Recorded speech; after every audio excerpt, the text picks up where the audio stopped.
I like steak, I like potatoes, I like burritos. So today I'm going to show you how to make my steak and tater grilled burrito.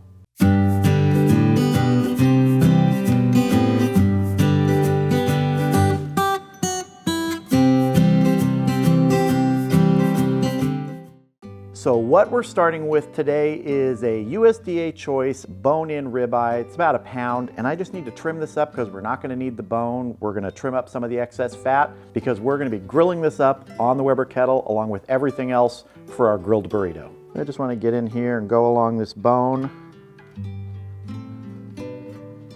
Nothing wrong with this bone. You can use it to make stock. I'm going to put it in the freezer in a bag. So right here, I just want to take off some of this real excess fat. A little bit of meat right here that I want to try and save, but I want to get the big hard pieces of fat off of here.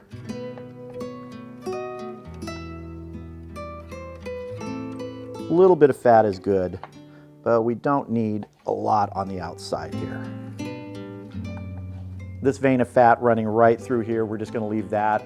We'll grill that up, and if we need to remove any of it later when we're cutting up the steak, we will. See, we're looking good there. Just cut off this last little piece of, I know I'm going to a lot of effort to save this little piece of meat there, but it's a good looking little piece of meat. All right, let's go ahead and season up this steak. Want to hit this with a good amount of salt, both sides.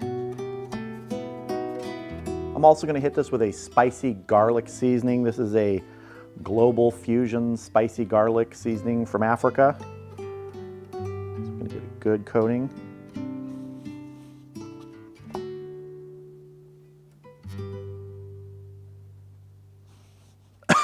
That has a punch even in the air. And again, this is how I make this dish. If you don't want it to be this spicy, you can leave spicy rubs off. Put your favorite rub on here or no rub at all, just salt and pepper. All right, our steak is ready. Let's get it and the rest of the ingredients out to the Weber kettle and make our grilled steak and tater burrito. All right, so I have the Weber kettle set up with the vortex about half full, screaming hot coals in there. We're going to be searing the steak directly on that. Then we're going to switch to a couple different pieces of cast iron to finish this off. So let's get started on this steak.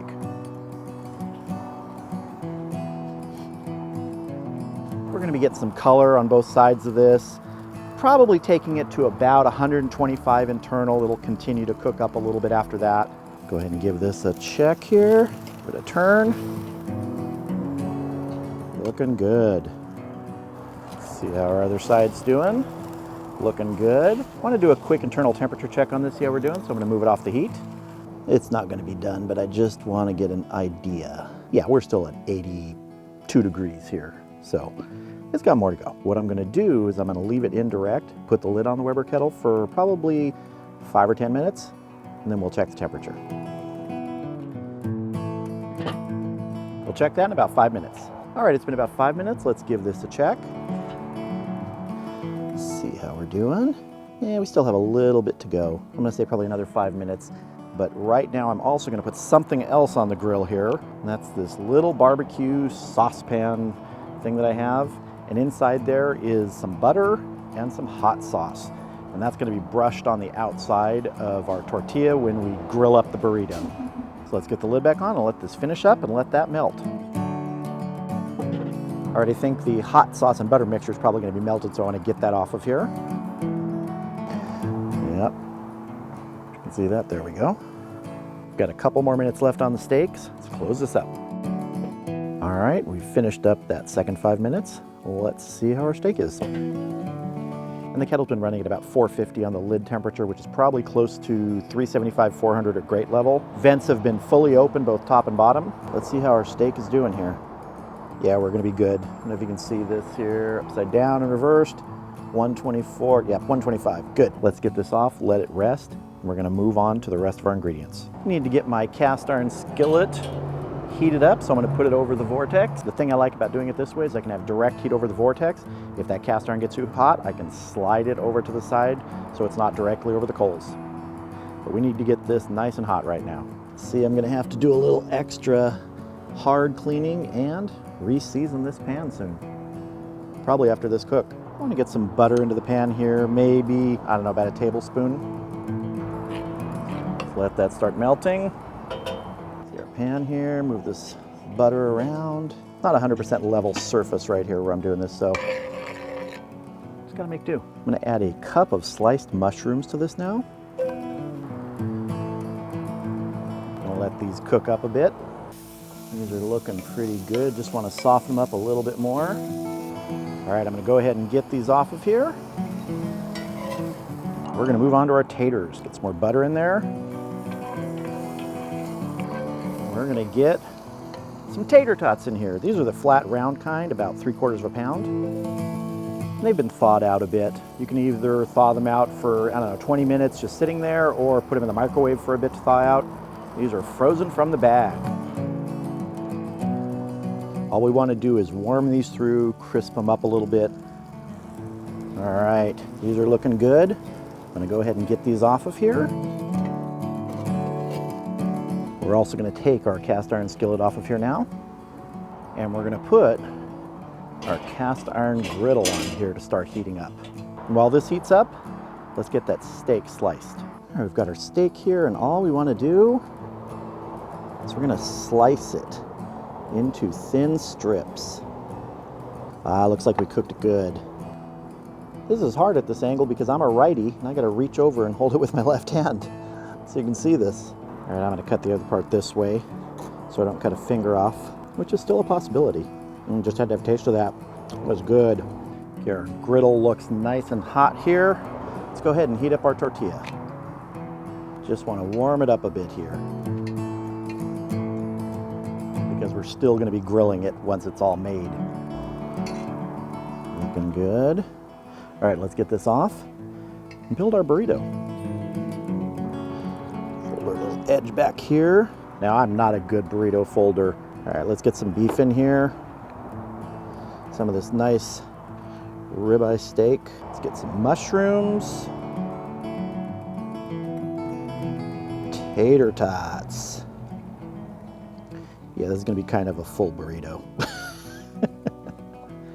Now I'm gonna add pepper jack cheese. Nice shredded pepper jack. Put a little bit of salsa verde in here. And now we go for the roll. And this is going to be a major challenge here, I can tell you. This may be an exploding burrito. We will see. It has somewhat of a burrito shape. Now I want to brush this hot sauce butter on the outside, and I'll brush the other side too as we fight to keep it together here. And now let's get this over back on our griddle pan to give it some nice color on the outside and grill it up. All right, here we go. This is going to be a challenge. You can tuck this back in here. I think this may end up being an exploding burrito. Might have overstuffed this a bit. Let that go for a minute or so there, and then we'll turn it. A little bit of a crust. Let's let it go for another minute or so. All right, let's see if we can turn this. Okay, we somewhat held some shape, but that burrito most definitely wants to open up. Put a little weight on it here just to hold it. Get everything in there nice and cooked and melted. Oh, you can see that cheese melting in there already. See how we're doing here. Almost. What are the odds I'm gonna be able to cut this in half and actually pick it up to take a bite? I don't know. Might be some long odds there. Nice crust though. Love this cast iron griddle. All right, I think we may be good here. Let me see. A little quick check. I think we are good. Let's go ahead and get this off, get it inside, cut into it, and attempt to take a bite. All right, here is the burrito, which is 75% holding together. We'll see. Let's cut into this. It's got a nice little crust on the outside. I might have overstuffed this a bit. I usually don't stuff it this full, but all that steak and all those taters in there seemed nice. Okay.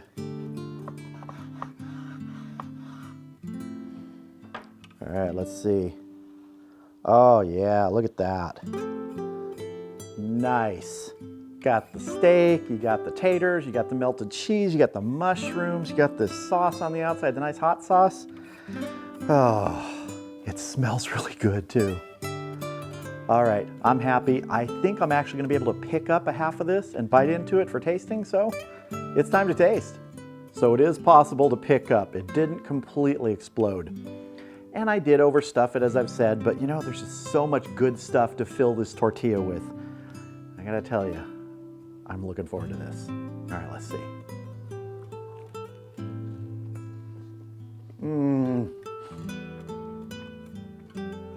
Steak, taters, mushrooms, cheese. Yeah, you could put more in this, but man, it does not need it. That ribeye is so tender. Pulling it at 125, it probably continued to cook to about 130, 131 or 2. So perfect medium rare on this. Tender, tender, tender. Everything in this is bite through tender. The tater tots, the steak, the mushrooms, the cheese, the tortilla. It's just an easy punch of flavor in the mouth. Now, when I've made this before, I've made it with different kinds of cheese. Really, it's up to you. Whatever you want in there is a binder, or no cheese at all if you don't like cheese. Personally, I'm not the biggest cheese guy, but in things like this, I think you gotta have it. Now, this is one of those things you could totally prepare inside on the stove, fry up your steak there, or you could do it on a gas grill. It doesn't have to be charcoal grill. But there's just something nice about cooking over charcoal, using the cast iron out there. If you have some cast iron, I'd suggest you give this a try. So if you like steak, you like potatoes, you like mushrooms, you like cheese, put it in a tortilla, grill it up, and you're gonna have a terrific lunch, dinner, or even breakfast.